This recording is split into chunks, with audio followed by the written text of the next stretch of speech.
जय हिंद, जय भारत। शहीद आजम भगत सिंह के क्रांतिकारी जीवन से जुड़ी महत्वपूर्ण घटनाओं, उनके योगदान, उनके विचारों और आदर्शों को आप तक पहुंचाने के क्रम में आज हम बात करेंगे सैंडर्स वध के बारे में। दोस्तों, भारत के स्वतंत्रता संग्राम में इस घटना का विशेष स्थान है। इसके संबंध में कुछ ना कुछ हम सब ने पढ़ा सुना है, परंतु आज बहुत कुछ पहली बार सुनने वाले हैं। हुआ यूं कि 30 अक्टूबर 1928 को लाहौर में साइमन कमीशन का विरोध कर रहे प्रदर्शनकारियों पर superintendent of police James Scott के आदेश पर लाठियां बरसाई गई। लाला लाजपत राय जो प्रदर्शन का नेतृत्व कर रहे थे, उन्हें भी नहीं बख्शा गया। 17 नवंबर 1928 को लाला जी की मृत्यु हो जाती है और सबको लगता है कि मृत्यु का कारण है अंग्रेजों की लाठियां। सारे देश में दुख और घोर निराशा का वातावरण है। तब देशबंधु चितरंजन दास की पत्नी बासंती देवी एक बयान देती हैं। क्या इस देश की जवानी और मर्दानगी अभी जीवित है? क्या उसे ये राष्ट्रीय शर्म नहीं दिखाई देती? भारत की एक नारी इसका स्पष्ट उत्तर मांगती है। भगत सिंह और उनके साथी इस बयान में जन आक्रोश का प्रतिबिंब देखते हैं और प्रतिकार का निश्चय लेते हैं। 10 दिसंबर 1928 को लाहौर के मौजांग हाउस के उस कमरे में जो क्रांतिकारी महावीर सिंह ने किराए पर लिया था, क्रांतिकारियों की मीटिंग होती है। मीटिंग में तय होता है कि लाला जी पर लाठियों का आदेश देने वाले सुप्रिंटेंडेंट ऑफ पुलिस स्कॉट को मारकर लाला जी की मौत का बदला लिया जाएगा। योजना बनती है कि जयगोपाल अगले 3-4 दिन स्कॉट पर नजर रखेगा कि कितने बजे वो ऑफिस आता है और कितने बजे जाता है। उसको अच्छे से पहचानना है। 17 दिसंबर को ऑफिस से निकलते समय स्कॉट को गोली मारी जाएगी। योजना के अनुसार जयगोपाल डिस्ट्रिक्ट पुलिस के बाहर खड़ा होगा और जैसे ही स्कॉट ऑफिस से निकलेगा वो इशारा कर देगा। वहीं रोड पर भगत सिंह और राजगुरु होंगे। इशारा मिलते ही भगत सिंह स्कॉट पर गोली चलाएंगे। इंपॉर्टेंट बात है कि भगत सिंह स्कॉट पर गोली चलाएंगे। अगर निशाना चूकता है तो भगत सिंह वहीं खड़े जयगोपाल से साइकिल लेकर स्कॉट का पीछा करेंगे और उसे मारेंगे। राजगुरु भगत सिंह को सुरक्षा देंगे। वहीं पास में आजाद तैनात रहेंगे जो उन दोनों को सुरक्षा देंगे। स्कॉट को मारने के बाद शहर में पोस्टर चिपका दिए जाएंगे कि स्कॉट को मारकर लाला जी का बदला ले लिया गया। पोस्टर तैयार करने की जिम्मेदारी भी भगत सिंह की थी। बड़ी दिलचस्प बात है कि स्कॉट को मारने का काम भी भगत सिंह का और पोस्टर भी उन्हीं की हैंडराइटिंग में। रणनीति के लिहाज से यह सही नहीं था, क्योंकि भगत सिंह का हैंडराइटिंग उनको आसानी से फांसी के तख्ते तक ले जा सकता था, पर फांसी का डर उनको था ही कब? स्कॉट को मारने के बाद कैसे और किधर से भागना है, यह सब फाइनल हो जाता है और मीटिंग समाप्त हो जाती है। इसके बाद जो जिम्मेदारी मिली थी उसके अनुसार जयगोपाल ने स्कॉट पर नजर रखनी थी, पर उसने बेहद लापरवाही से काम किया। उसने स्कॉट को कभी देखा ही नहीं था और यह बात उसने अपने साथियों को नहीं बताई। आखिर 17 दिसंबर 1928 का दिन आ जाता है। जयगोपाल मौजांग हाउस पहुंचकर साथी क्रांतिकारियों को बताता है कि स्कॉट सुबह 10 बजे ऑफिस आ चुका और लगभग 4 बजे ऑफिस से निकलेगा। असल में उसने एक लाल मोटरसाइकिल पर असिस्टेंट सुपरिंटेंडेंट पुलिस सैंडर्स को देखा था और उसे ही स्कॉट समझ लिया। वैसे सैंडर्स भी दूध का धुला नहीं था। स्कॉट के आदेश पर लाठियां चलाने वालों में वो सबसे आगे था, परंतु निर्णय था स्कॉट को मारने का और पोस्टर्स में भी यही लिखा हुआ था। स्कॉट तो वैसे भी कार से ऑफिस आता था, मोटरसाइकिल से नहीं, और उस दिन तो वो ऑफिस आया ही नहीं था। कुछ लोगों का मानना है कि उसकी सास इंग्लैंड से आई थी और वो छुट्टी पर था, पर मालविंदर जीत सिंह वड़ैच द्वारा लिखित Bhagat Singh the eternal rebel के अनुसार स्कॉट उस दिन ऑफिशियल टूर पर कसूर गया हुआ था। जयगोपाल को इसकी कोई खबर नहीं थी।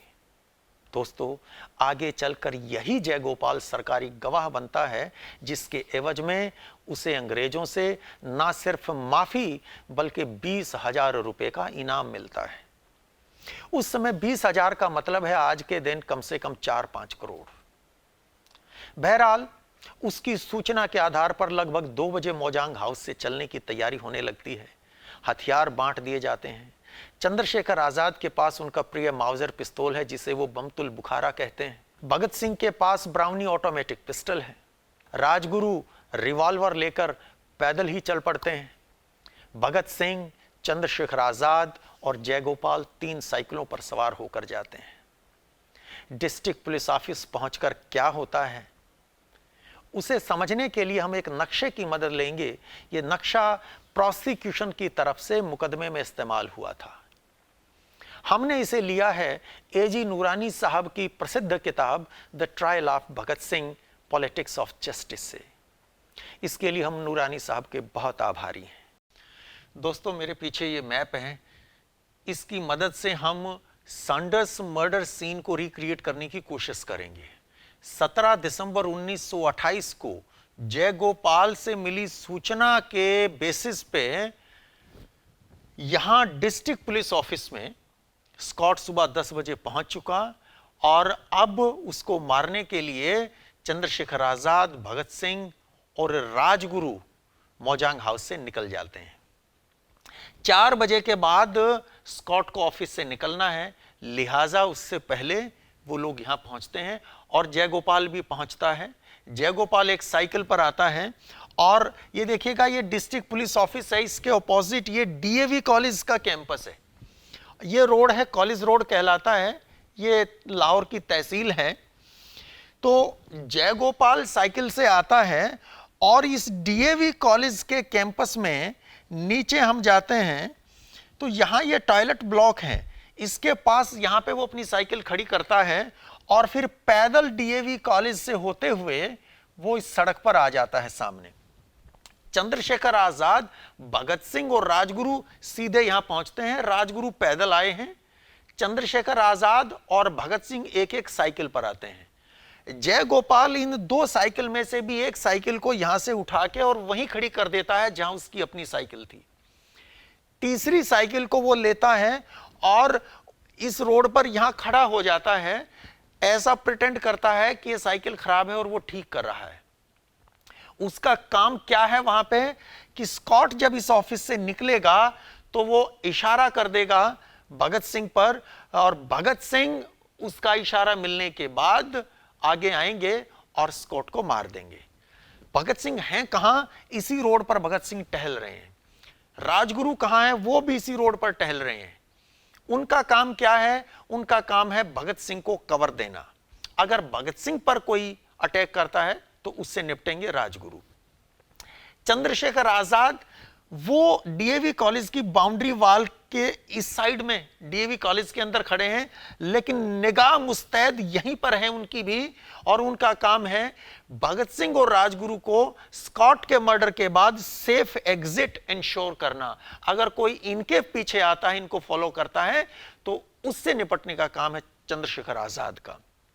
खैर, 4 बजे के बाद यहां जयगोपाल खड़ा है, उसको यहां से एक लाल रंग की मोटरसाइकिल निकलती दिखाई देती है। वो इशारा करता है और इशारा मिलते ही भगत सिंह जैसे ही आगे कदम बढ़ाते हैं वो देखते हैं कि इस मोटरसाइकिल पर आने वाला शख्स स्कॉट नहीं है, ये सैंडर्स है। भगत सिंह राजगुरु को समझाते हैं कि ये शख्स वो नहीं है, लेकिन राजगुरु बहुत ज्यादा जल्दी में हैं। हालांकि उनका काम था भगत सिंह को कवर देना, लेकिन वो खुद आगे बढ़ के सैंडर्स पर गोली चला देते हैं।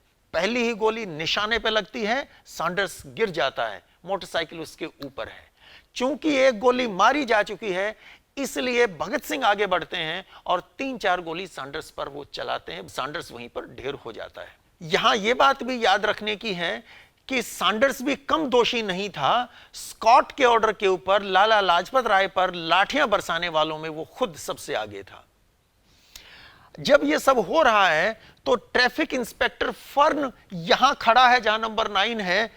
फर्न जब ये देखता है, इनकी तरफ आगे बढ़ता है, तो कोर्ट में जो फर्न ने स्टेटमेंट दी वो कहता है कि मैं जब इनकी तरफ भागा हूं तो इनमें से एक ने मेरे पर गोली चलाई, लेकिन मैं उसको देखते ही डक किया और मैं गिर गया। इस नंबर 10 की जगह पे यहां पे फर्न गिरता है।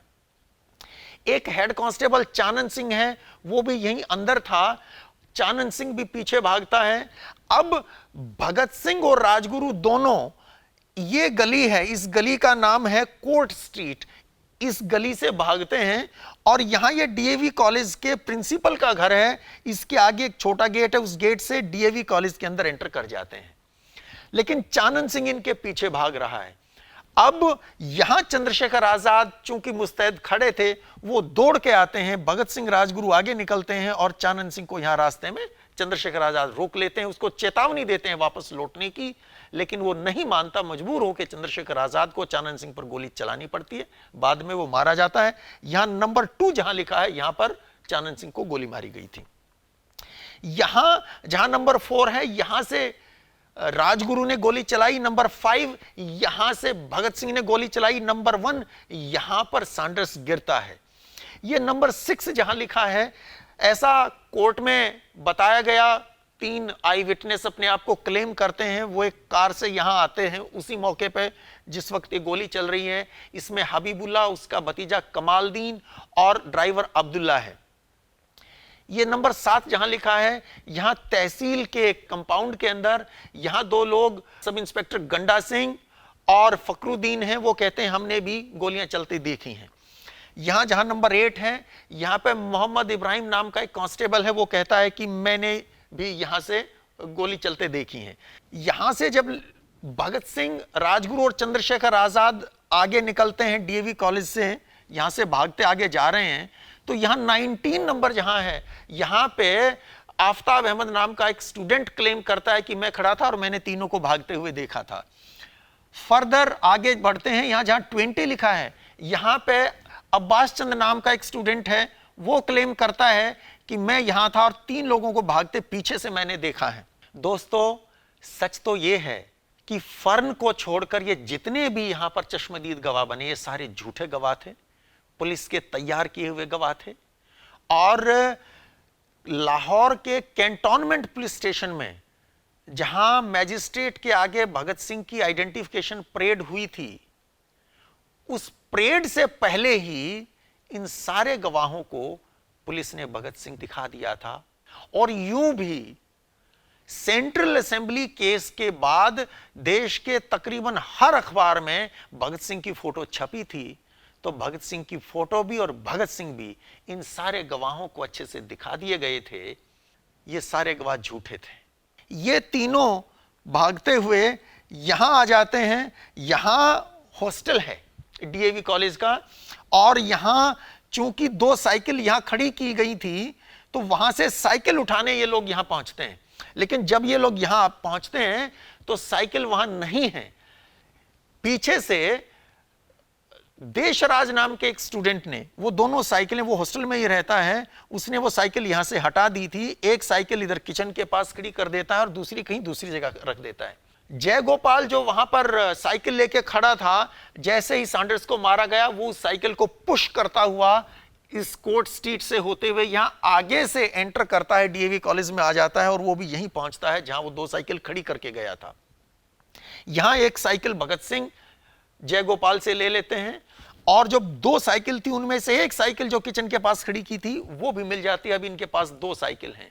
यहां पर भगत सिंह जय गोपाल से साइकिल भी लेते हैं, और भगत सिंह ने अपने सिर पे फेल्ट कैप पहन रखी थी। वो फेल्ट कैप भगत सिंह जय गोपाल को दे देते हैं, और जय गोपाल ने अपने सर पर एक लुंगी को पगड़ी की तरह बांध रखा था, वो पगड़ी भगत सिंह को दे देता है।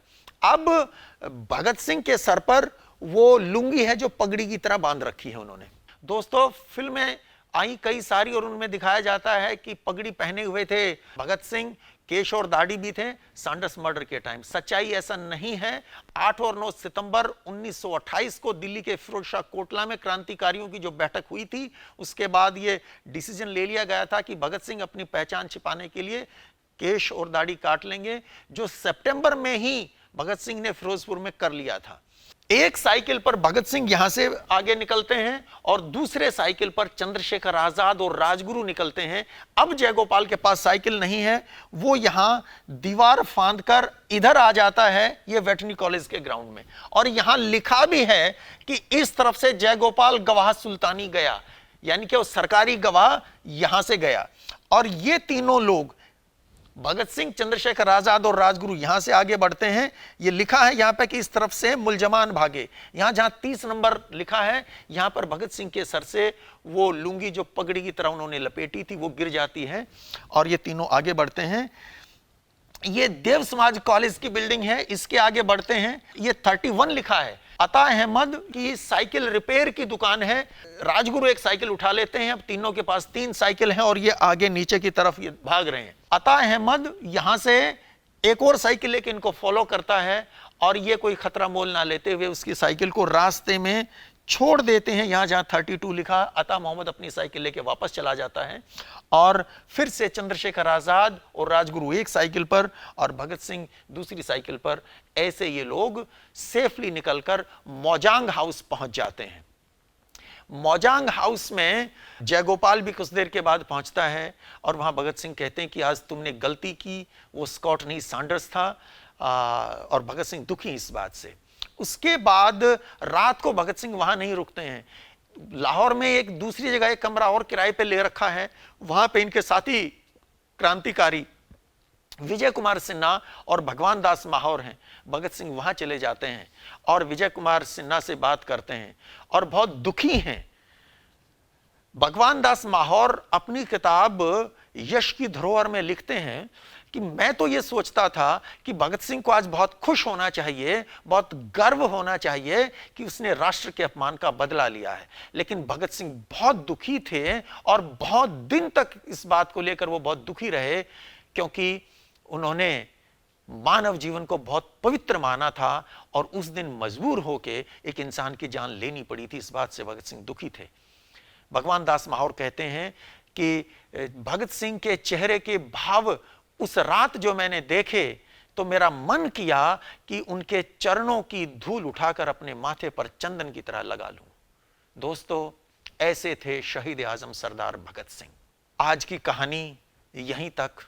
अगर आपको ये वीडियो अच्छा लगा, ये जानकारी अच्छी लगी, तो ज़्यादा से ज़्यादा शेयर कीजिएगा।